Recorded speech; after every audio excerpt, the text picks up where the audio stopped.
इस बार अष्टमी और नवमी दोनों ही तिथियां 2 दिन पड़ने की वजह से सभी भक्तों के मन में बड़ा ही असमंजस हो गया है। जय माता दी।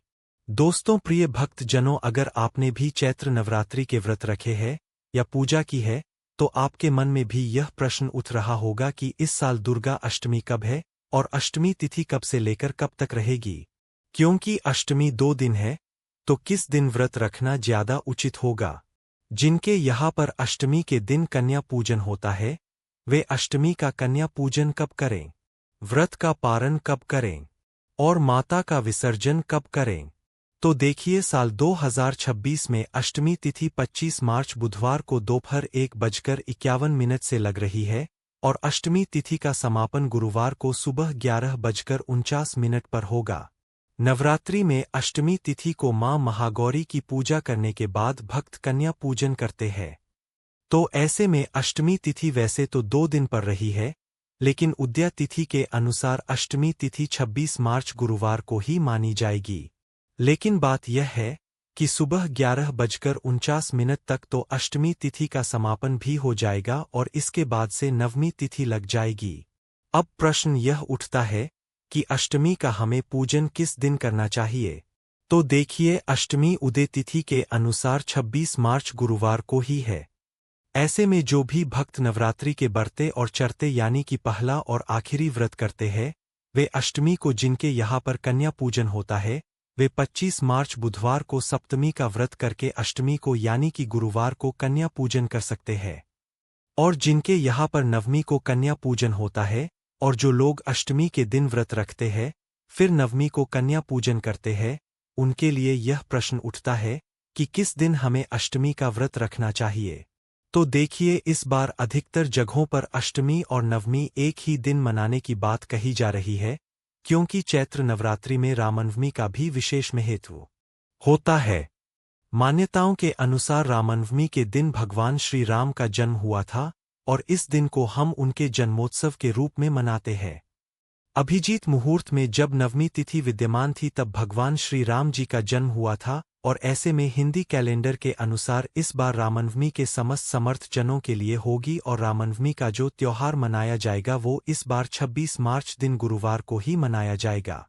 तो नवमी तिथि जब से प्रारंभ होगी उस समय से आप नवमी की पूजा कर सकते हैं, रामनवमी का त्योहार मना सकते हैं।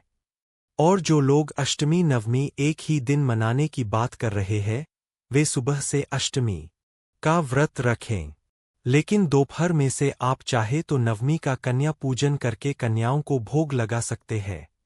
क्योंकि जब भी इस तरह के संयोग पड़ते हैं तो लोग अपने अपने क्षेत्रों के अनुसार अष्टमी या नवमी को मनाना पसंद करते हैं। यह पूरी तरीके से आपकी श्रद्धा के ऊपर ही निर्भर करता है। हालांकि आप 26 और 27 मार्च दोनों अलग अलग दिन में अष्टमी और नवमी भी मना सकते हैं, यानी कि 26 मार्च गुरुवार को अष्टमी और नवमी 27 मार्च शुक्रवार को कर सकते हैं। लेकिन 27 मार्च शुक्रवार को नवमी तिथि के अंदर आप कन्या पूजन कर लीजिएगा। अगर कन्या पूजन के सही समय की बात करें तो अष्टमी तिथि यानी कि 26 मार्च गुरुवार को सुबह 6:20 से लेकर 11:49 तक आप कन्या पूजन कर सकते हैं और नवमी तिथि 26 मार्च दिन गुरुवार को सुबह 11:50 से शुरू होगी। इसके बाद से आप चाहे तो नवमी का पूजन कर सकते हैं और फिर आप कन्याओं को भोजन भी करा सकते हैं। और अगर आप नवमी 26 मार्च गुरुवार के दिन मना रहे हैं तो शाम को सूर्यास्त से पहले पहले तक कन्या पूजन कर सकते हैं। ध्यान रखिएगा कि राहु काल के समय आप कन्या पूजन करने से बचें। इस दिन राहु काल का जो समय है यह दोपहर 1:30 से 3 बजे तक रहेगा, यानी कि दोपहर 3 बजे तक रहेगा। हालांकि इस दिन शुभ योग भी बन रहे हैं जिसमें सुबह 3:09 तक सौभाग्य योग रहेगा और इसके बाद से पूरा दिन शोभन योग रहने वाला है।